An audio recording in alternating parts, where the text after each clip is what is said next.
all can continue forward. Revolution Radio!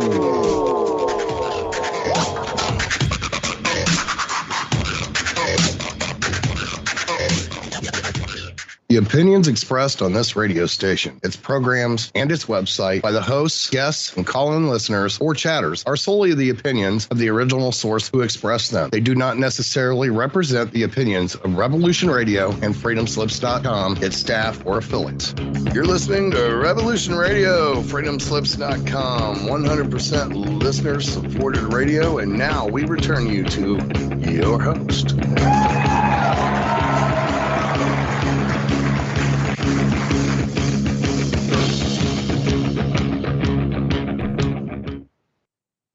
Welcome back to David Mackey's Shiny Side Out on Revolution Radio, the #1 listener-supported talk radio on the net. So push the donate button, you'll find that on the website. Or just jump in the archives and download some of the other host shows, our shows if you like, and binge them. They're in MP3 format. It's really easy. You can also get yourself some merch, which is great. All the artwork is done by a Mad Painter, and you can get it on hoodies or mugs and caps and things like that. Do that. And that's another way to support the station. One thing that we ask you that you should do, please, is share your knowledge of Revolution Radio to others. Sounds like an Irish coffee. So you should share your knowledge of this station with others. Let them know what you like to listen to and what topics you've heard people talk about. Because you know what, Mickey, I'm just going to be candid here. People know about this stuff, but they don't talk about it. That's a very interesting observation. You're right.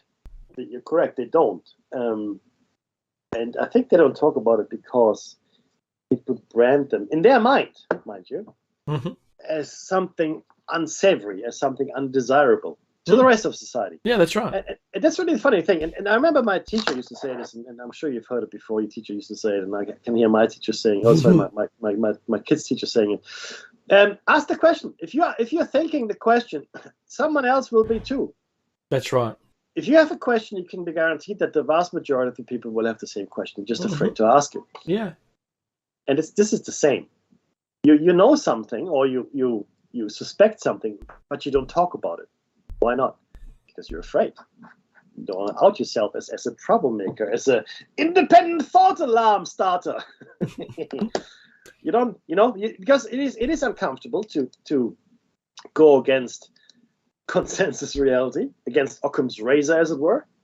But you got to rock the boat. You got to push hard, and we don't do that anymore. Yes, some people do it, but there's 8 billion of us. 8 billion. And we who's that there? That's one of your drones from Sector 7G, sir. Get his liver ready for transplant. Homer Simpson, eh? Yes. I remember that name.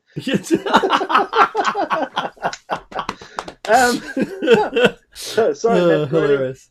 We're only using snippets, seconds here and seconds there, not enough to sue us. That's right. But it is less. We are less contentious. There you go. Mm-hmm. We are less contentious, less quarrelsome than we have ever been. That's largely because the vast majority of us don't know what they're going to eat tomorrow. Okay, so there's that. And there's also a very. See, this is the funny thing. There are people who have nothing, and they don't have the time or the energy to devote to making the world a better place, or to question reality, or do anything like that. They just don't have the time. They haven't got the mind space. Okay, that's just okay. There it is. And then there's a whole bunch of other people that are too comfortable. Mm-hmm. Right, the middle. Let's call them middle class, upper middle class, whatever. But the people that just my life is just too comfortable. I got a TV, bread and games. The Romans knew it. Bread and games. Here we go. Right, done. And if I rock the boat, I got too much to lose. Right, and then you've got the people right at the top, as it were, the parasites that they have nothing but a loss if it were to change. Right, so they don't want loss. They want to keep things going as they are. That's right. And then you've got a very small minority, usually younger people. In fact, a lot of young people start out like this. Not all of them, mind you, but quite a large chunk of young people start out questioning things. They start out, asking the uncomfortable questions, and being activists, right? That's usually beaten out of them by the time they get into the workforce. But isn't that the truth? It is. And then that's it then. And those people that were activists, they usually then, have Facebook accounts where they sprinkle their comments into the social fabric of life. Sprinkle my comment here and sprinkle a bit of social fairy dust over here. And I've commented. Everybody knows where I stand. I'm good. Thank you. I said a meme, Mackie. Shush. Hey. Right? Right? Yeah. But that's essentially what it is. And only very few, and I'm not necessarily outing Dave and myself here, but certainly other hosts on Revolution Radio, other researchers, people that write books, make documentaries, organize conventions and speak about it. And while we are not united, right? Be clear on this. None of us in this field of endeavor, researching the unusual, researching the inconvenient, the hidden things in dark corners, all of us. Mm-hmm. I'm studiously avoiding the word paranormal here, okay? Because it is normal. It's not paranormal. I mean, who says what's normal? And this is really part of the problem of definition. People talk about paranormal, right? Or the supernatural, okay? No, it's all normal and it's all natural. We just decided that the things that we feel comfortable with are normal and natural, right? The rest of it is still normal and natural. We just don't feel comfortable with it. We don't like it. We are confused and we don't want to talk about it. Right, says he. That's exactly what happens. That's where we are, right? And hence our interest in all of these things. And the language confusion, everybody, and together with the flood myths, is one of those fields of study that seem to echo an event in the past that we have completely mysticized. It's now a myth. It's a legend. It's a story.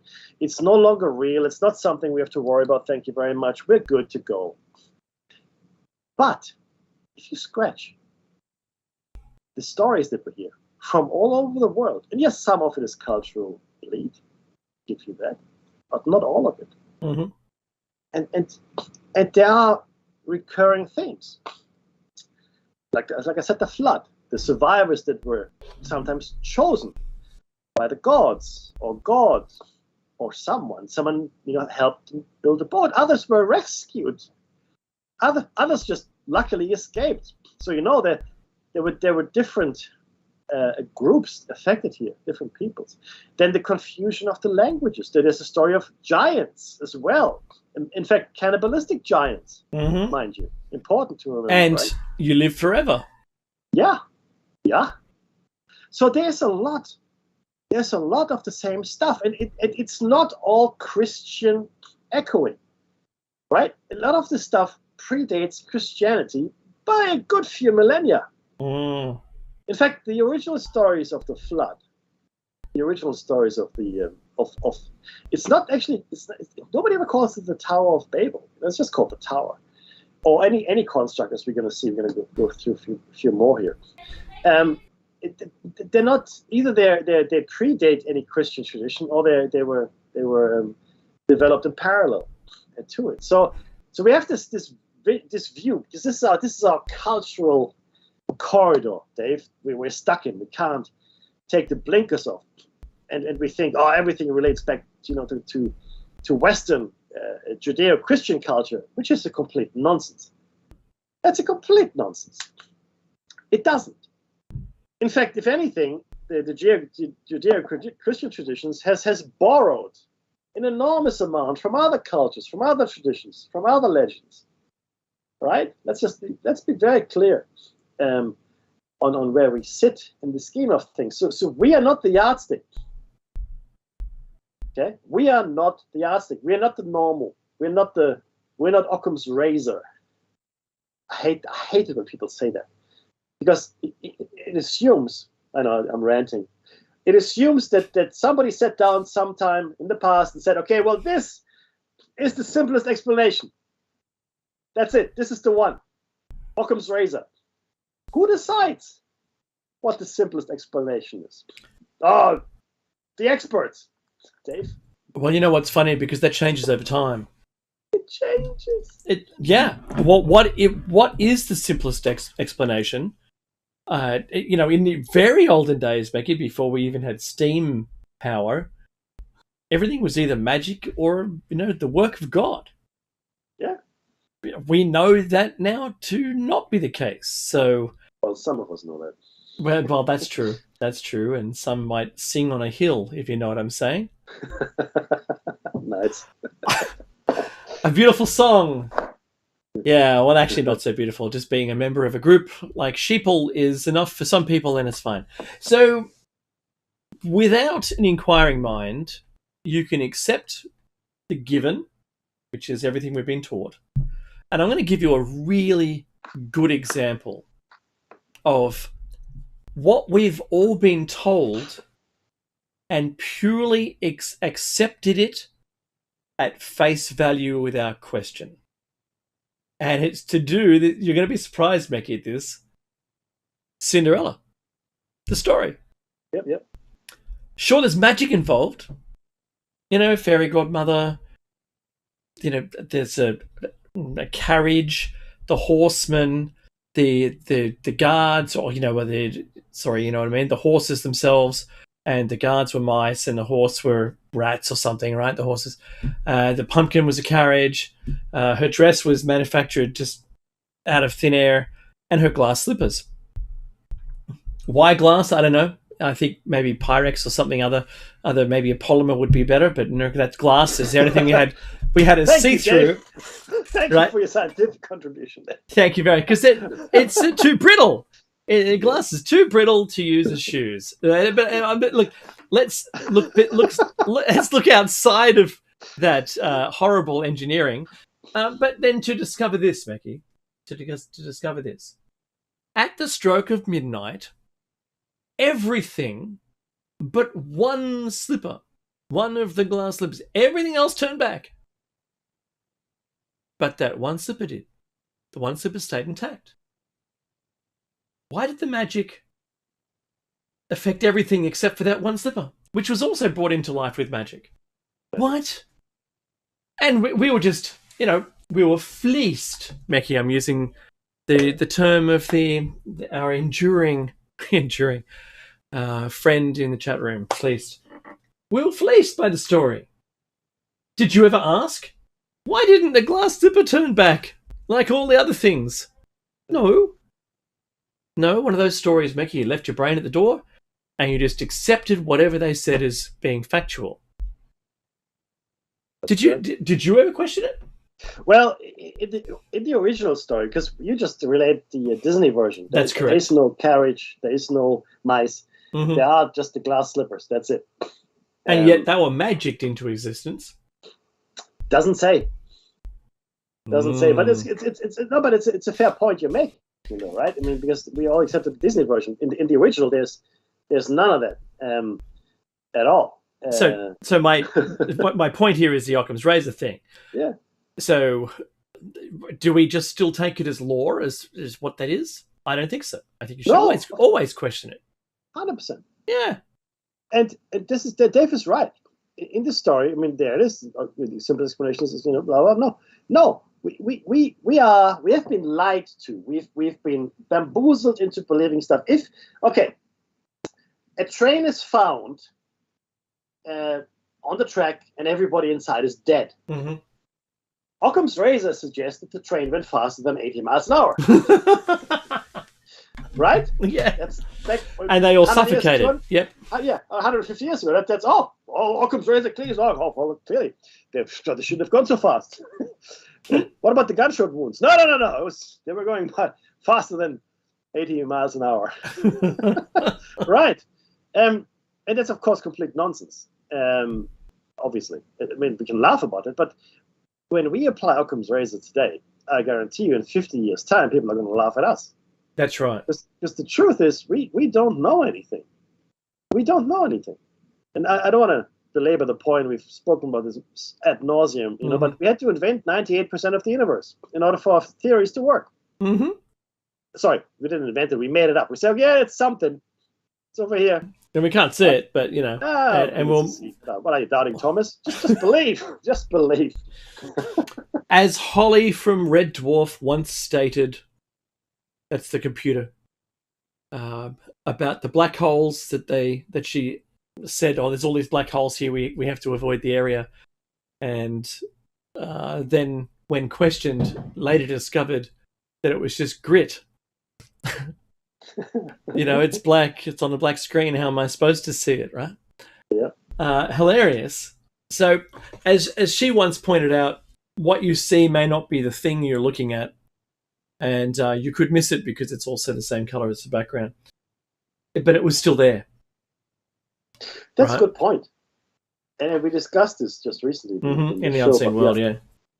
Because we can't trust our eyes. In fact, we can't trust any of our senses, really. Okay, they're easily deceived, as we've shown, as you probably know anyway from various things you've learned over the years. Optical illusions, any kind of to fool your senses, it's easily done. It really is.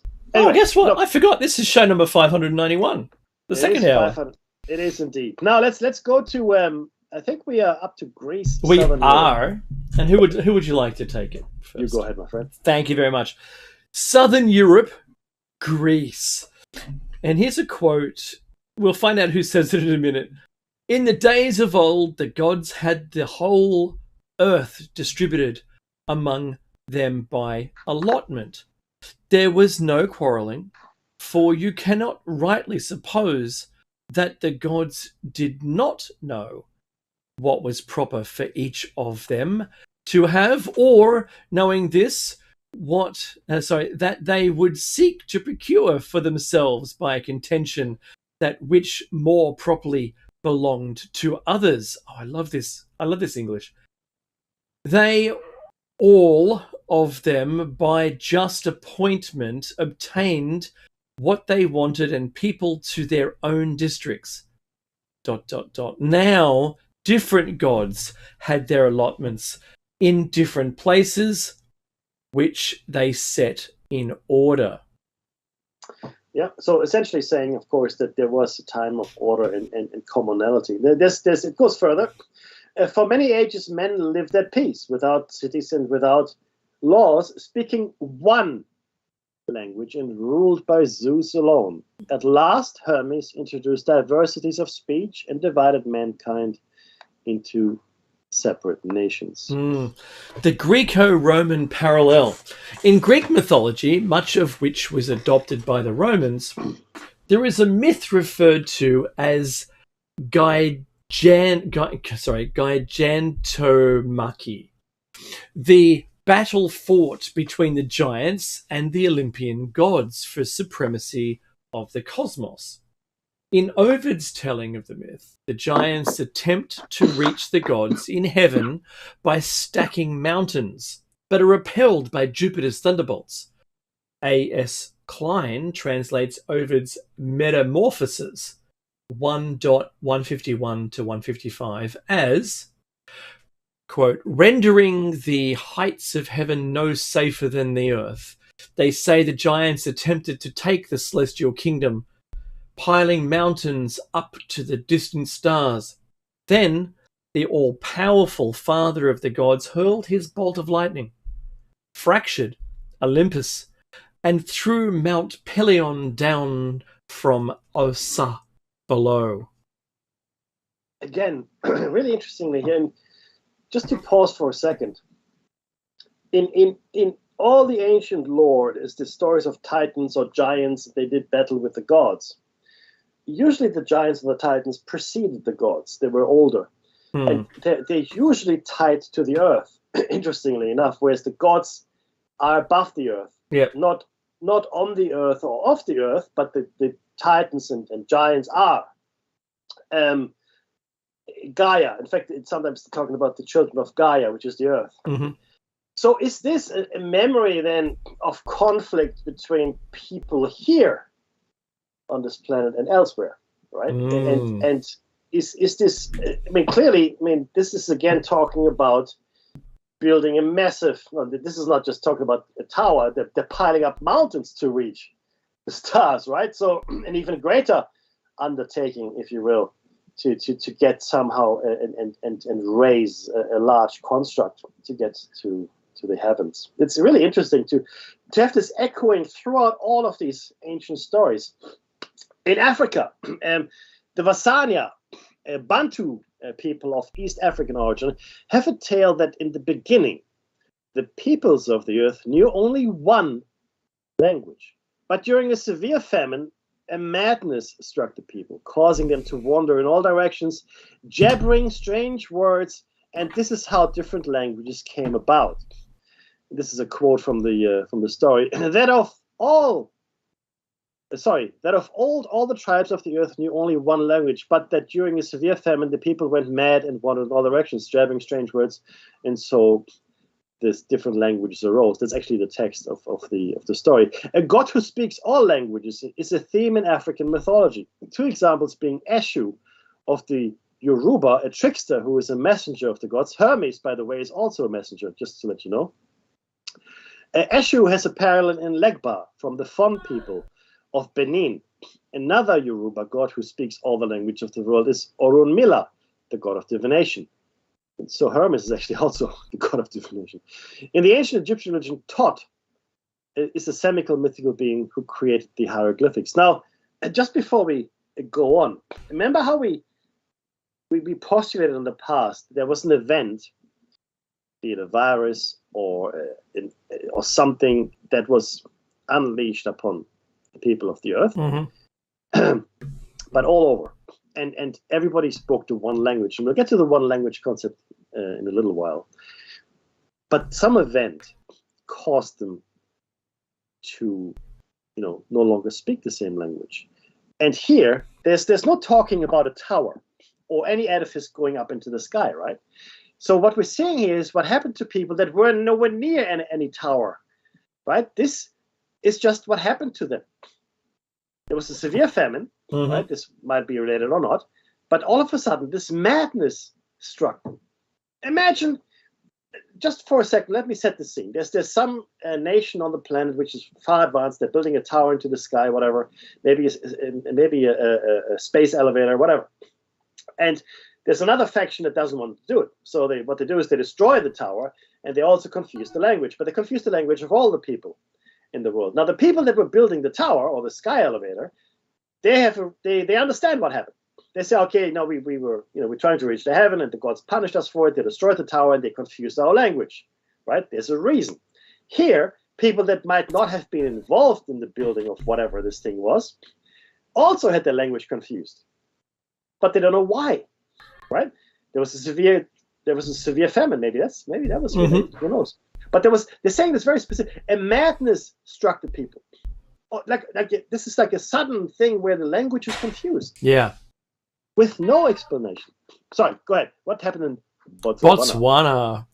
According to David Livingstone, the people he met living near Lake Nami in 1849 had such a tradition, but with the builders' heads getting cracked by the fall of the scaffolding.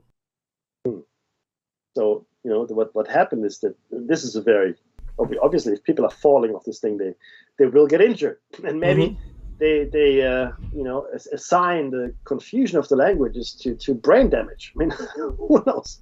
Why don't you give us Polynesia as well as a very short one? Yeah. So in the Southeast Asia and Oceania is where we're up to, Polynesia. A group of people on the island of Hua or Heo in Polynesia tell a very similar story to the Tower of Babel. The natives of the Hua Islands in French Polynesia say that after the Great Flood, the three sons of Rata, a character in Polynesian mythology, tried to raise a building that reached the sky to see Vitia, the creator, When the god noticed that the construction motivated by human presumptuousness, full of anger, he destroyed it and altered the languages of the locals. Consequently, since then, the world stopped speaking a single language. And here's the quote. They made an attempt to erect a building by which they could reach the sky and see the creator god Vita, or Atia. But the god, in anger, chased the builders away, broke down the building, and changed their language so that they spoke diverse tongues. Fascinating. Admiralty Islands, also obviously in the Pacific. On the Admiralty Islands of Papua New Guinea, Muikiu, head of the Lohi family, is said to have incited his people to build a house that reached up to the sky. When they were about to touch the sky, a man named Poawi forbade them to continue. Muikiu complied with the order and immediately sprinkled water on his kindred, whose members at that moment began to speak different languages. According to the source, there were 70 or 72 languages delivered by angels to humans. Now, there's another element here, right? Where something was sprinkled on the people. Water, it says here. And then not only that, but angels then delivered 70 odd languages to the peoples. Now I haven't done the research, but let's just take this, because every story has a kernel that is being remembered. That's right. No single story remembers all of it. Mm-hmm. But I wonder, from a linguistic point of view, when can we see 70 languages or thereabouts coexisting? At what point in the past, I wonder, might that have been? I don't know if we can even do that or not, but I'm going to attempt to have a look at that to pinpoint the time of this thing. Well, that's an interesting perspective, yes. So the Gaeko, Southeast Asia, the Gaeko people belong to the Karens ethnic group and live in Southeast Myanmar. According to the mythology, ancestors built a great pagoda to reach the heaven. This is a quote, in the days of Pandam Man, the people determined to build a pagoda that should reach up to heaven. It continues, when the pagoda was halfway up to heaven, God came down and confounded the language of the people so that they could not understand each other. Then the people scattered, and Tan Marai, the father of the Gaeko tribe, came west with 8 chiefs and settled in the valley of the Sitang. Again, right? I mean, this is the interesting thing. So each cultural area of the world, some talk about towers, others talk about pagodas, others talk about mountains being put on top of each other, others talk about bamboo scaffolding. Okay, there's always something, whatever in their particular cultural understanding or, I guess, immediate environment constitutes a large building. Tall building, anything that could be tall, right? Now that brings us to Australia. Sorry, we still have some others, but this one is interesting. I know you love it, Dave. So I'll let you. Why don't you take the Australian one as well? Oh well, okay. In South Australia, a few people of Encounter Bay tell a story of how diversity in language came about from cannibalism. In remote time, an old woman named Wururi lived towards the east and generally walked with a large stick in her hand to scatter the fires around which others were sleeping. Wururi had at length died. Greatly delighted at this circumstance, they sent messengers in all directions to give notice of her death. Men, women, and children came, not to lament, but to show their joy. The Ramanjira were the first who fell upon the corpse and began eating the flesh, and immediately began to speak intelligibly. The other tribes to the eastward, arriving later, ate the contents of the intestines, which caused them to speak a language slightly different. The northern tribes came last and devoured the intestines and all that remained, and immediately spoke a language differing still more from that of the Ramanjira. Another group of Australian Aboriginal people, the Kunwinijuku, I just made that up, I don't know how to pronounce that properly, tell of a goddess in Dreamtime giving each of her children a language of their own to play with. Yeah. Now, this is interesting. Now, again, funnily enough, the link here is the cannibalism to the other legends, which talks about giants that were cannibals. But the key thing here is the confusion of the language. And it was, again, an event, the death of Wururi, and she was not a nice person, because scattering the fire means essentially you put them out. That's right. So this was a mischievous person. And while you're sleeping, because that was also some safety around having the fire going and warmth. Correct. Right? Yeah. Correct. Now, I wonder if the large stick, this is stretching it, I know it's stretching it, but I wonder if the large stick could be taken to symbolize maybe a large or long edifice reaching to the sky. I'm not saying that's what it is. It could be, at least a device of some kind. Yeah. Now, which brings us to the Andaman Islands. The traditional beliefs of the indigenous inhabitants of the Andaman Islands in the Bay of Bengal describe language as being given by the god Puluga to the first man and woman at their union following a great deluge, again, after the flood. The language was given to them after the flood. The language given was called Bojik Yap, which is the language spoken to this day, according to their belief, by the tribe inhabiting the south and southeastern portion of Middle Andaman. This language is described by the inhabitants as the mother tongue from which all other dialects have been made. Their beliefs hold that even before the death of the first man, and this is from the story, his offspring became so numerous that their home could no longer accommodate them. At Puluga's bidding, they were furnished with all necessary weapons, implements, and fire, and then scattered in pairs all over the country. When this exodus occurred, Puluga provided each party with a distinct dialect. Now, this, for them, explained the diversity of languages. But again, this was after a flood that they were given differing languages, right? So there was one language, it was given to them. So this is, again, let me just, okay. Language was given by the god Puluga to the first man and woman at their union following the Great Flood. The Great Flood that destroyed everything that went before. So these are not the Adamic people. These are the people that came after the flood. And Puluga gave them their language. Okay? And then other languages evolved from that, because the Andaman people are actually quite cut off from the rest of the world. But it's important to understand there was a great flood, the first woman and the first man,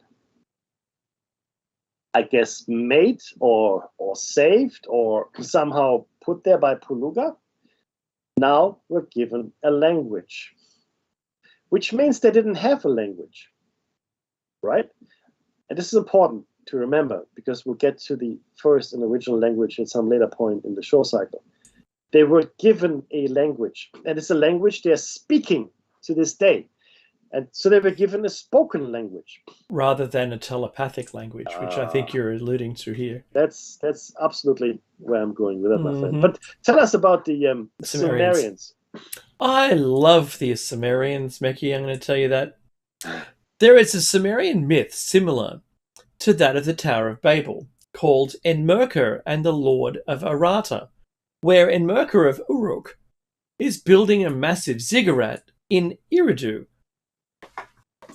and demands a tribute of precious materials from Arata for its construction, at one point reciting an incantation imploring the god of Enki, the god Enki, to restore, or in Kramer's translation, to disrupt, the linguistic unity of the inhabited regions, named as Shubur, Hamazi, Sumer, Urikai, or Akkad, and the Martu land, the whole universe. the well-guarded people, may they all address Enlil together in a single language. In those days, the whole universe, the people in unison, Enki, the Lord of Abundance, changed the speech in their mouths and brought contention into it, into the speech of man that, until then, had been one. In addition, a further Assyrian myth dating from the 8th century BC during the Neo-Assyrian Empire, 911 to 605 BC, bears a number of similarities to the later written biblical story. Fascinating. Now, bear in mind that the Sumerian and Assyrian stories predate any Old Testament stories. Mm-hmm. Mick here in northeastern India.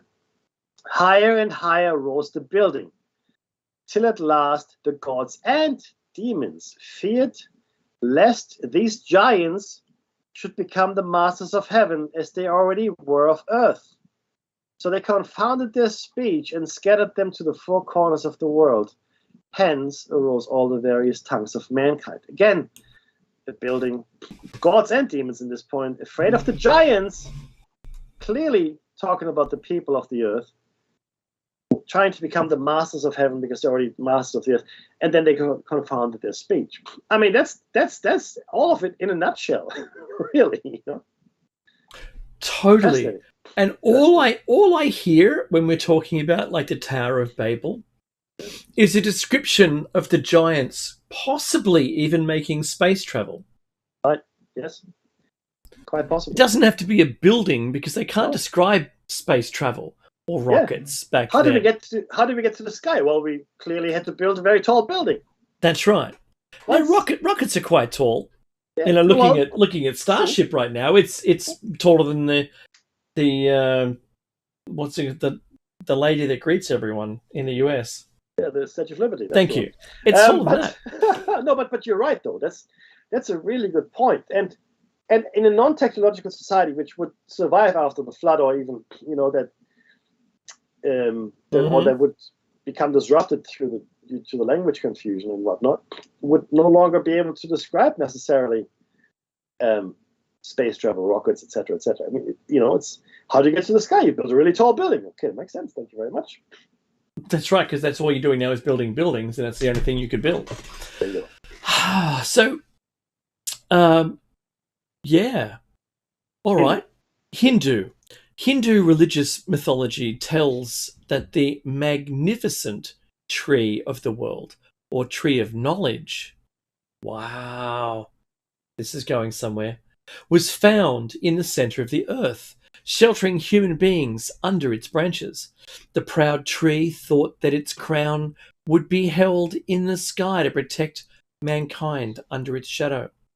Notwithstanding, Brahma thought that this could disturb the order of the world, so he decided to cut its branches and disintegrate them among the earth's surface together with humans. These branches sprouted where they fell in the shape of banyan trees and gave rise to the different languages, customs, and beliefs. Only Sanskrit, which was the original language of mankind, was saved from dispersal. It's very Indo-centric, this last statement, which is fair enough. A lot of people took issue with that when it's all good. But again, this goes a step further. The tree of the world, the tree of knowledge. That's right. Which harks back again. It brings these mythologies. It's almost. Where couldn't you eat from, Mackie? Well, that's the one, right? Mm-hmm. The tree of life. Can't do that. Can't touch it. Mm-hmm. It's almost criminal not to link all of these mythologies together, because they're so powerfully connected. Which brings us to Tibet. The Tibeto-Burmese people of the Mikiris say that in the times of the descendants of Ram, the rulers coveted power and wanted to conquer heaven. Arrogance as a human cause in this myth is evident. To do this, they ordered a building to be erected to climb and wage war on. The gods and demons allied themselves in fear that those people would overthrow them and gathered them to the four corners of the planet. This distribution caused the original language to be separated into different languages. Wow, the Chin people of Myanmar. A myth from the Chin community in Myanmar tells that there was a time when all the people lived in a large village and spoke a single language. One day, those individuals met in a council to make a decision regarding the damage that the phases of the moon caused to their crops, and the result was to capture it, the moon, and to make it shine permanently. After many years of work building a tower, it was so high that the descent of the builders to eat and rest lasted several days. In an effort to avoid this waste of time, they designed several levels throughout the tower to transport food more agilely without having to go up and down. The workforce was thus divided into different groups, settled on each floor, which reduced contact between them, and each one developed their own language and customs. For the Chin people, the mass of stone was the beginning of the great mountain range that separates Burmese plain from the Bay of Bengal. That's actually really interesting. And on several levels. One of the practicality that it would just take too long to bring food up and down. That's really very interesting. But also that the tower, if you will, this huge edifice, is now, in fact, made to be a mountain range. So as the legend of the Greeks have it as well. So I wonder if this thing, because the thing is, if you wanted to reach heaven, if you really want, if that was your desire, I wonder if it would not be easiest to launch or to start from a really high mountain. To start with, yes. You know what I mean? So wouldn't that be? Forget. Let's say in modern times we put all the launch equipment up on a mountain, and maybe to the tallest mountain, several kilometers high, let's say 4, 5, 6, 7 kilometers high mountain. Right? Forget the thin air and all of that, but it would bring us that much closer to our goal, and potentially, because there would be less friction, because the atmosphere is thinner, it might be cheaper and more efficient to launch from such a high platform. Just saying. Or if you were to build a tower, it would make more sense to build it from a tall mountain like that. Anyway, I think that's fascinating. There are other traditions, of course. In his 1918 book Folklore in the Old Testament, Scottish social anthropologist Sir James George Fraser documented similarities between Old Testament stories, such as the flood, and indigenous legends around the world. He identified Livingston's account with a tale found in Lozi mythology, wherein the wicked men built a tower of masts to pursue the creator god Nyambe, who has fled to heaven on a spiderweb, but the men perish when the masts collapse. He further relates similar tales of the Ashanti that substitute a pile of porridge pestles for the masts. Not porridge, but porridge pestles. Fraser moreover cites such legends found among the Congo people, as well as in Tanzania, where the men stack poles or trees in a failed attempt to reach the moon. He further cited the Karbi and Kuki people of Assam as having a similar story. Now, again, the moon. So, did they try to reach the moon? And this just came to me, Dave. I know it's crazy, but let's just roll with it. We went to the moon. I'm not going to say when, but I'm sure we went to the moon. Right? We went to the moon. And then we didn't go back for 50 years. That's right. Why? Why didn't we go back? Nothing was stopping us. Nothing was stopping us. But we were happy to just have actually not just one, several generations of bus drivers in low Earth orbit. Because that's what the Challenger shuttle, this is what these shuttles were. That's right. They were buses in low Earth orbit. So we ferry up and, hey, I'm not knocking it. It was great. The satellites there, the ISS, etc., etc. It's all good stuff. Don't get me wrong. It's good stuff. But it is a far cry from the ambition to go to the moon, to build a base on the moon, to go to Mars, to go on further, We lost 50 years. That's right. Let me put that in perspective.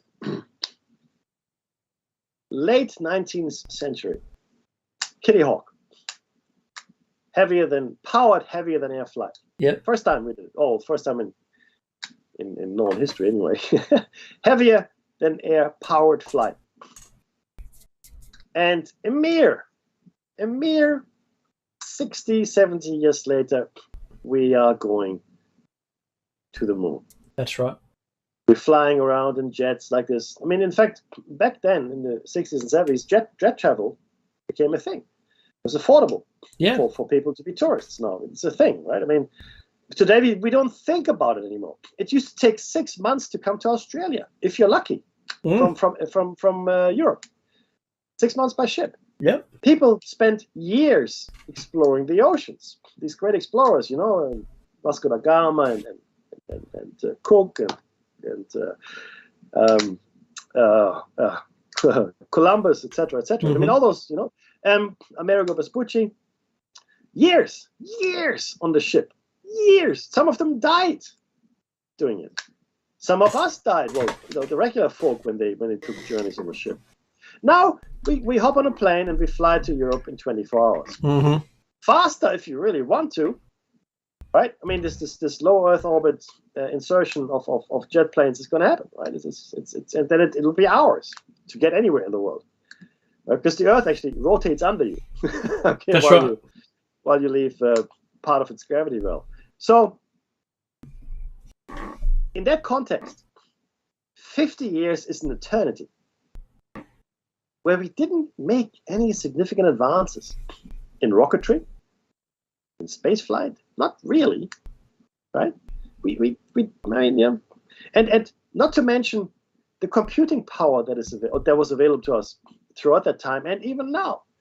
There's more computing power in your watch, if you have an Apple Watch or something like that, than all of NASA had to calculate the flight. That's the truth. To the moon. Yeah. In your watch. That's right. In your watch. So 50 years in that context, where we decide, you know what? Let's just and this wasn't just the Americans, Dave. No, that's everybody. The Russians stopped. Everybody else stopped. Yeah. Stopped. What treaty was signed for that to occur, Mackie? That's the question. We'll let you come here once, right? A couple of times, and never again. No, you're not coming back. Not a good idea. Yeah, thanks for that. It's kind of where we're living, right, Shush? Yeah. You can't come and see the watches. If imagine that story. Yeah, dude. I mean, something, because the moon keeps popping up all over the place, all the time. Yeah. And the moon, I know I sound like a broken record. The moon makes no sense from a scientific point of view. Mm-hmm. The moon makes no sense. The Earth-Moon-Sun relationship makes no sense at all. It is unique. It's not a little bit unique. It's unique. It is easier, and I think Asimov said it, it is easier to explain the non-existence of the moon than its existence. Yeah. If you look at the size of the moon relative to the Earth, and you look at any other moon in this solar system relative to the planet it orbits, none of them have the same size ratio as our moon to us. Mm-hmm. Not one. In fact, I find it amusing that we call Phobos and Deimos moons. I mean, they're large rocks. They're rocks, that's right. Okay, I mean, look, of course, we call them because they're in a stable orbit, etc., and all that wonderful stuff. But they're not a moon like our moon at all. Mm-hmm. The only planets, Jupiter, Uranus, etc., that have moons like ours are those ones, and they're huge. They're huge. That, like, compared to the orbiting to the planet that they orbit, they're tiny pebbles. Mm-hmm. Tiny little Io, Europa, all of those tiny pebbles. And that makes sense because that's what happens from a celestial mechanics point of view, a physics point of view. Yep. The Earth-Moon relationship is actually really dangerous because eventually the moon is going to crash into the Earth. The two bodies are too big. And the moon is most likely eventually going to crash into the Earth. It's going to happen. But why doesn't it? Right? So how long has it been there? How fast is the orbit? That's what I should research. How fast is the moon's orbit decaying? We'll do that next. Well, they say that it's actually leaving us by a centimeter a year or something. See, that's even more insane. That's right. How could that possibly be the case? What is propelling it? What is giving it? Because the thing is more this, acceleration. Right? That's right. Yeah. Well, what is giving it the acceleration? Can't happen. How? Okay, maybe my math isn't that great. Tell me then. Explain to me how, if that were true, how is the moon accelerating away from the Earth? What is giving its energy? Go ahead. I'll wait for you. That's right. If anything, because everything tends towards entropy, right? If anything, the orbit should decay. The energy should be less and less, and the gravitational pull of the Earth should get stronger and stronger because the moon has less of it, as it were. Gravity is, So it doesn't make any sense. And both bodies in space are accumulating matter. Yeah. So they should be increasing their gravity. It is very strange. We are living on a unique planet in a very unremarkable solar system. Our solar system is not very remarkable at all, except for the Moon-Earth-Sun relationship. If somebody wanted to leave a cosmic clue or some kind of, hey, guys, look over here, then you want something like the Earth-Moon-Sun relationship. That's what you want. This makes no sense. So Uranus and Neptune are pretty good clues in ancient writings that you can't see them with the naked eye. But there they are in ancient writings, particularly with the Sumerians, even to the correct scale and colour, which is not visible from here. Can't see it. Didn't know they were there. Didn't discover them. Right, but there they are from the Sumerian Sanskrit writing and their cylinder seals. And it even describes that one is rolling on its side in its orbit around the sun. Because we're rotating perpendicular to our orbit, but it's not. It's rotating in parallel or in its orbit, like a rolling ball. Yeah. And that doesn't make any sense unless a large object had come into our inner solar system and come past it, swinging it around onto its side. Yeah, no sense. Zero.